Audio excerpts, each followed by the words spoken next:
Hi, thanks for listening in. Today I have one question for you, and that's, are you sharpening your saw? Now, when I ask the question, I'm referring, obviously enough, to one of Stephen Covey's 7 habits. Now, I realise there's been lots written and lots talked about in terms of management tomes since then, but the points he raises, particularly around that 7th habit, is as relevant today as it was back when he wrote the book.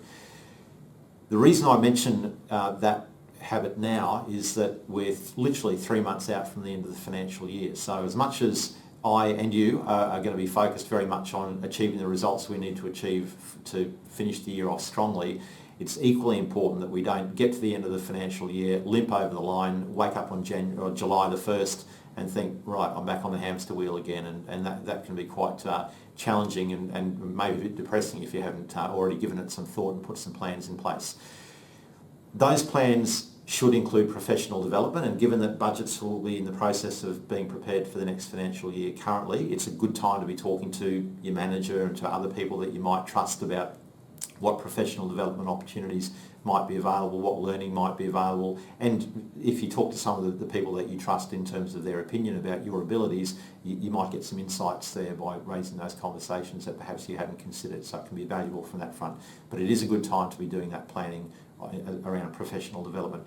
That said, it's also important to be planning more broadly than that. I've had 2 valuable clients of mine in the past 12 months literally both end up in hospital, one with a heart attack, and largely it's been through their focus specifically on work. They're very high achievers, they deliver results, they've got a reputation for it, they're very driven people, but their focus on work has come at the cost of their general health and well-being, and we do need to look after our own selves, and I don't mean to be too sort of fluffy and spiritual and holistic about it, but it's important.